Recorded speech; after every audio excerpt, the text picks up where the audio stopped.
Amém, irmãos? Lucas, capítulo 2, a partir do verso 6, diz assim a palavra de Deus.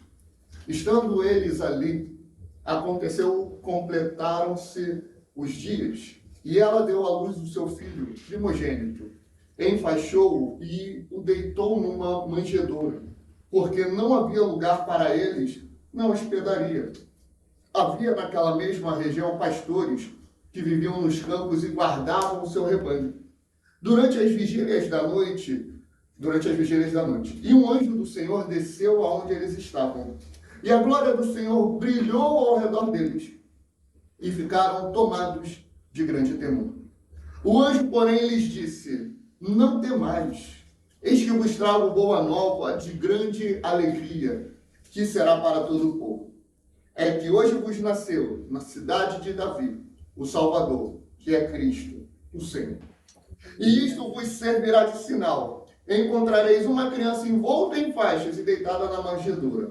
E subitamente apareceu com um anjo uma multidão da milícia celestial, louvando a Deus e dizendo: glória a Deus nas maiores alturas e paz na terra entre os homens a quem Ele quer bem. Amém? Amém. Pode sentar. Vamos, Jesus.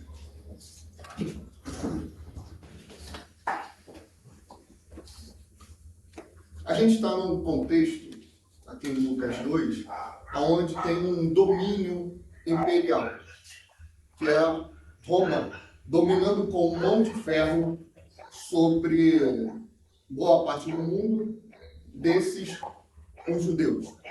Roma dominava, Roma escravizava, Roma subjugava. Aquele povo estava sem esperança e estava sem expectativa de vida.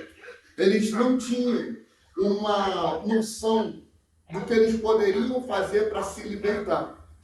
Eles só tinham uma esperança, uma promessa que eles poderiam se agarrar. Mas conforme o tempo foi passando, essa promessa parece que ela foi se desgastando. Em que sentido? Você promete algo. Bom, quando eu era criança, meu pai, não é o Mário, né? O Mário é o segundo, né? O outro já foi embora, já cansou da vida, foi embora, morreu. Ele chegou quando eu tinha o quê? Talvez uns 8, 9 anos. Olha, eu vou te dar um PlayStation. Na época era o 2, né? Eu estou até hoje para ter um PlayStation. Nunca tive, mas ele prometeu. No primeiro ano, eu vou ganhar. No segundo, assim que ele tiver condições, eu vou ganhar. No terceiro, ele teve uns problemas. No quarto, o negócio deve estar melhor, agora eu vou ganhar. E foi indo, até que eu já perdi a esperança. Porque o tempo foi desgastando a promessa dele. O tempo foi deteriorando, né? Aquilo lá atrás eu já nem lembrava mais, já não via nem mais a mente. Por quê? Foi uma promessa que ele fez e o tempo foi passando e acabou. Só que com Jesus, com Deus é diferente. A palavra vai dizer que Ele é fiel. Ainda que a gente tenha sua promessa por tardia, Ele irá cumprir. Ele vai concretizar. Os judeus, eles tinham uma promessa do Messias. E uma dessas promessas, que era onde eles estavam mais se agarrando, era pelo profeta Daniel. Aonde o profeta, depois vocês vão ler lá no capítulo 9 do profeta, hoje, agora não, mas em casa dá uma lida, ele vai falar sobre as 70 semanas que estão determinadas sobre o meu povo. Daniel 9, a partir do verso 24. Essa promessa, essa profecia que o profeta faz, ele fala, em 62 semanas, o povo será restaurado e a cidade também. E em 7 anos também. Só que quando chegar a última semana, virá, aí vem o contexto do anticristo e etc. Nas 69 semanas primeiras, virá o Messias e ungirá a santa cidade e etc, etc, etc. Vocês vão ver isso ali no texto. Vocês vão ver o profeta mostrando em números que haverá um tempo que o Messias chegará. São as 69 primeiras semanas dessa profecia. Então o povo estava com uma expectativa. Olha, o que está acontecendo? Olha o que está acontecendo ao nosso redor. A gente está num contexto parecido do Egito. No Egito, o povo estava escravizado. No Egito, o povo estava sem rumo. No Egito, o povo estava sem esperança. Vem quem? O libertador. Qual é o nome dele? Moisés. Ele chega diante de Faraó e fala: Faraó, deixa sair o meu povo, assim diz o Senhor. Nesse contexto não é mais Egito, é Roma, mas é o mesmo paganismo, é a mesma idolatria, são os mesmos demônios, é o mesmo diabo. Nós estamos falando muito nos últimos meses. Tudo aquilo que não é Deus é demônio, é o diabo. Por mais que a gente não tenha consciência, irmãos, isso precisa ser despertado no nosso coração. Porque quando a gente vê um parente, um amigo, um familiar, um conhecido que não tem Jesus, não é que está tudo bem. Sabe aquela pessoa que você olha assim, uma pessoa tão boa, maravilhosa, um bom profissional, só falta Jesus? Não é que só falta Jesus, como se fosse um detalhe. Se falta Jesus, falta tudo. Então, ou serve a Deus, ou serve ao diabo, consciente ou inconscientemente. A gente precisa ter essa noção, esse perigo. Se hoje um familiar teu parar no hospital, doente, estágio terminal, você vai ficar preocupado? Seu coração não vai doer? Você não vai querer visitar? Espiritualmente, todos que não têm Jesus já estão em estágio terminal. Estão à beira da morte, esperando um milagre. Era isso que aquele povo estava lá no Egito. Era assim que o povo estava no período de Roma. Estavam subjugados, sem esperança. Só que eles lembravam das 70 semanas que estão determinadas sobre o teu povo. As 70 semanas, cada dia é um ano na profecia do profeta Daniel. Então o povo começou a contar. Chegou num determinado momento que eles falaram assim: é agora que virá o Messias. É agora que virá o ungido. É agora que virá o Cristo, que libertará o seu povo dos seus pecados. É agora que ele vai chegar. E aí entra Jesus no cenário. Só que eles esperavam o Messias montado no cavalo branco. Eles esperavam o Messias revolucionário e político. Eles esperavam um Messias que chegasse com imponência, destronando o imperador César e estabelecendo o seu reino eterno. Só que, para surpresa de muitos, não foi assim que o Messias veio. Para surpresa de todos, não foi assim que ele chegou. Jesus, ele chega de forma muito simples.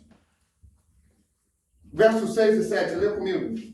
Estando eles ali, aconteceu completarem-se-lhe os dias, e ela deu à luz o seu filho primogênito. Enfaixou-o e o deitou numa manjedoura, porque não havia lugar para eles na hospedaria. Agora, repete comigo aqui. Jesus, esse menino que nasceu, é aquele de João 1. No princípio era o Verbo, e o Verbo estava com Deus, e o Verbo também era Deus. Todas as coisas, presta bem atenção, foram feitas por ele, sem ele, nada do que foi feito se fez. Nele estava a vida, e a vida era a luz dos homens. Olha o que João está enfatizando. Ele estava no princípio, ele era o princípio, ele é a palavra, ele criou todas as coisas. Ele está falando assim, lá em Gênesis 1, no princípio criou Deus os céus e a terra era sem forma e vazia, e o Espírito de Deus se movia sobre a face das águas. Ali, nos 3 primeiros versículos da Bíblia, Jesus estava. Ali, Jesus atuava. Ali, Jesus agia. Só que quando ele vem à terra, ele já tinha prometido para o seu povo que enviaria o Messias, enviaria um ungido, enviaria um libertador. Quando ele chega na terra, o Criador de todo o universo, ele se depara com um problema. Não tem lugar para ele. Ele, dono de tudo, do ouro, da prata, do minério. Ele que proveu a saúde para o homem fazer as construções. Ele que deu vida ao homem, ele que soprou e deu fôlego de vida, não tinha lugar para ele. Ele não tinha um lugar para dar à luz. Maria não tinha um lugar para dar à luz a Jesus. Aí a pergunta que eu faço para você, e você vai responder dentro do teu coração. Jesus tem lugar na tua vida? Jesus, ele tem lugar no teu coração? Jesus, ele tem lugar no teu dia a dia? Ou ele só tem lugar no domingo, 9h30 da manhã? Ou ele só tem lugar na quarta-feira, às 19 horas da noite? Jesus, ele tem lugar na tua vida? Jesus, ele tem lugar na tua família? Jesus tem lugar no teu casamento? Jesus tem lugar com os teus filhos? Jesus tem lugar no teu trabalho? Jesus tem lugar na tua fala? A forma como você fala, as palavras que tu professa, ele tem lugar aí? Jesus, ele tem lugar nas tuas vestes, a forma como você se veste? Jesus, ele tem lugar na tua mente? Jesus, ele ocupa a tua mente? Você consegue, ao longo do dia, não pensar apenas em trabalho, dinheiro, conquistas, bens, relacionamento. Você consegue pensar em Jesus durante o dia? Você consegue levar a tua mente a Ele na tua rotina? Você consegue falar com Ele? Mas é separar um tempo para falar com Ele. Você quer ver uma coisa? Você já parou para conversar com alguém que a pessoa fica no celular? Você já percebeu como é irritante isso? Como te desmotiva, tu já quer encerrar o assunto porque a pessoa não está minimamente interessada com você, em conversar com você? Mas aí, não, eu oro todos os dias. Ora como? Não, eu oro deitado, dormindo. Aí fala assim, Senhor, abençoa Jesus em nome de Jesus. Porque o sono já veio, já te dominou, e tu já está quase falando em línguas, de tanto sono que tu está. Não, eu oro lavando a louça. Não, eu oro ali, sabe, quando eu estou fazendo faxina na casa, irmãos, é separar um tempo com Deus. É separar a intimidade com Jesus. Jesus, ele não tinha lugar na hospedaria. Vamos recapitular aqui. O imperador tinha mandado eles fazerem um censo. Cada um voltar à sua cidade de origem. Maria estava na cidade aonde a sua família estava. E ela não conseguiu lugar dentro da sua própria casa. Você sabe por quê? Porque Maria era tida como uma impura, que engravidou antes de se casar, como se ela tivesse se deitado com outro homem. A família de Maria tinha rejeitado ela. Por mais que ela testemunhasse, veio o anjo Gabriel. O anjo falou comigo, bem-aventurada és tu entre as mulheres, porque de ti sairá o guia, sairá o Messias, sairá aquele que vai restaurar o meu povo dos seus pecados. Ela podia testemunhar, ela podia falar, mas eles não. Eles mantiveram a sua faixa. Eles mantiveram a sua capa de religiosidade. Eles mantiveram o seu pé firme na sua teimosia. E não aceitaram Maria.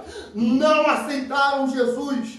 Da casa de Maria, eles vão para uma hospedaria. Eles chegam na hospedaria, está tudo lotado.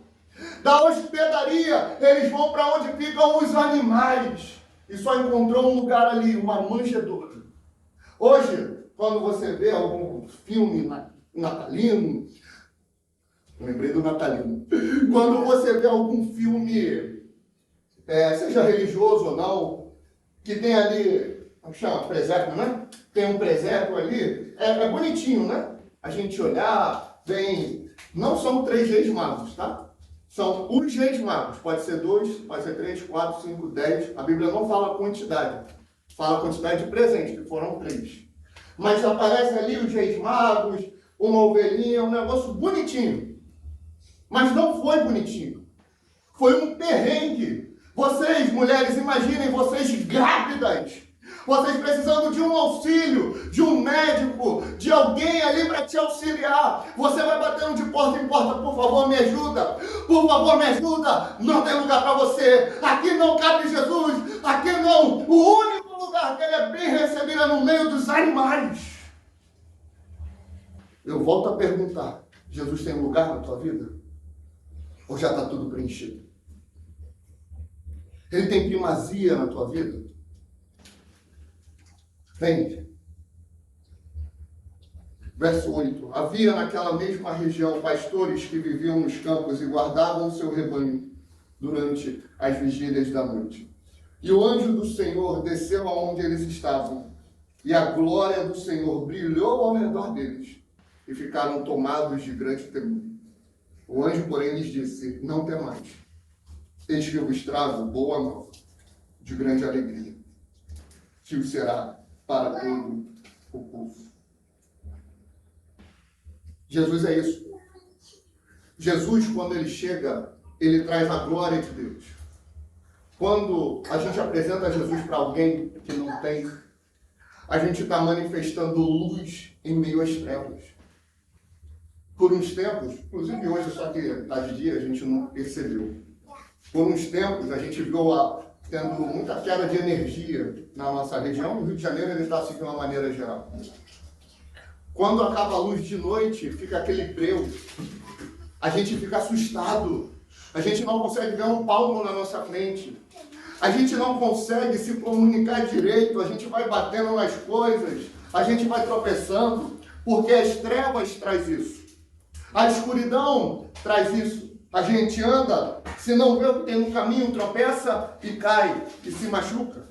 A gente não consegue desenvolver nada, nem fazer nada. Por quê? Estamos em trevas. Mas quando vem alguém com um celular e abre a lanterna, a gente já começa a ter uma claridade. E a gente já consegue saber como agir, porque a gente consegue ver os obstáculos. Quem está em trevas não consegue ter direção. Quem está em trevas fica perdido, não consegue voltar para sua casa, não consegue entender a sua origem. É por isso que o Evangelho, irmãos, é loucura para o que perece. Por que o Evangelho é loucura? A gente está falando de Deus se fazer carne. Vamos pegar qualquer outra religião, pega Roma. Eles pegavam homens, eles cresciam, nasciam, cresciam, viravam adultos, faziam todo o seu trabalho, assumiam um trono e viravam imperador. Depois de virar imperador, eles se denominavam deuses na terra. Faraó era a mesma coisa. É sempre um menino querendo ser jovem, o jovem querendo ser adulto, o adulto querendo ser imperador ou rei, e o imperador ou rei querendo ser Deus. Agora eu vou te falar a loucura do Evangelho. Deus, ele não quis, mas ele se fez menino. O Evangelho é um escândalo, porque ele contraria todo o senso comum. O Evangelho é um escândalo, porque ele não está aí para mostrar que ele é poderoso, ele está aí para salvar. O Evangelho é um escândalo, porque Deus não quer trazer glória para si, mas ele quer trazer salvação para aqueles que o rejeitaram. O Evangelho é um escândalo, porque ele não está preocupado com o exterior, mas ele está preocupado com o interior. O Evangelho é um escândalo, porque ele vai contra a liberdade do homem. Na liberdade do homem, ele fala: eu vou fazer o que eu quero, ou seja, é escravo da sua vontade. No Evangelho, não. No Evangelho é: eu te liberto até da tua vontade, para tu viver a minha vontade. Essa grande luz é o nascimento daquele que é o maravilhoso conselheiro, o Deus forte, o Pai da eternidade e o príncipe da paz. A gente precisa entender bem como é essa luz. Isaías 9, que inclusive a gente cantou, fala assim: o povo que estava habitando em trevas viu uma grande luz. O povo que habitava nas regiões da sombra e da morte, a luz raiou. Porque o Filho se nos deu, um menino nos nasceu, seu nome será maravilhoso, conselheiro, Deus forte, Pai da eternidade e príncipe da paz. E o governo está sobre os seus ombros. O que isso quer dizer? O governo fala de domínio e fala de autoridade. Todo o governo da minha vida, da tua vida, da igreja e da história está nos comandos de Jesus. Então, querido, quando a gente olhar para um cenário político-econômico, a gente não pode se desesperar. Se a gente é cristão de verdade, a gente vai olhar para esse menino que nasceu, para o filho que se nos deu, a gente vai lembrar, o governo está sob ele. A autoridade está sob ele, o principado está com ele. Quem domina, quem governa é Jesus. Não vai ser o Lula, não vai ser o Bolsonaro, não vai ser o Trump, não vai ser o Biden, não vai ser o Netanyahu, não vai ser Milley, não vai ser nenhum governante, nenhum político que vai ditar como é o rumo da história, o governo, o controle de toda a existência e criação está sob Jesus. É ele que domina, é ele que controla. É ele que dá a direção, é ele que diz o que vai acontecer. Ele tem na sua mão, na palma da sua mão, todas as águas da terra. Ele consegue medir toda a extensão da terra com o seu braço, com uma cortina. Ele está no controle de todas as coisas, porque ele é a autoridade. O governo está sobre os seus ombros. Está com ele. Esse é o paradoxo. Verso 11. É que hoje vos nasceu na cidade de Davi o Salvador, que é Cristo, o Senhor. E isto vos servirá de sinal. Encontrareis uma criança envolta em faixas e deitada em manjedoura. E subitamente apareceu com o anjo uma multidão da milícia celestial, louvando a Deus e dizendo: glória a Deus nas maiores alturas e paz na terra entre os homens a quem ele quer bem. É o Deus homem grandioso que não cabe no universo, que está deitado na manjedoura. Poderoso Deus, feito frágil bebê. Soberano Senhor, humilhado como servo. Aquele que fez o homem foi feito homem. Esse é o grande escândalo do Evangelho. Por que Jesus ele cometeu esse escândalo, você pergunta? Porque ele veio se manifestar através de empatia. Ele é o sumo sacerdote que se compadeceu das nossas fraquezas. Ele é o Deus que não só fez o homem fraco, mas ele se fez fraco para mostrar para o homem: eu entendo o que tu passa. E eu vivi pelo que tu passa. E eu vivi de forma santa, sem pecado, sem iniquidade, e morri por você, para te salvar, para que tu viva uma vida santa, arrependida e transformada. Isso é Natal. O Natal não é o Papai Noel. O Natal não é a árvore. O Natal é uma mensagem. O Natal é uma boa notícia. É uma boa nova. Na cidade de Davi nasceu o Salvador. Aleluia. Glória a Deus. Glória a Deus nas maiores alturas, como está lá no final. E nas palavras do saudoso Timothy Keller, ele fala assim: o mundo não pode salvar a si mesmo. Essa é a mensagem do Natal. Aleluia. O Natal o mundo não pode se salvar, mas Jesus Cristo pode. Glória a Deus. Se Jesus ele não vem da forma que vem, não haveria esperança.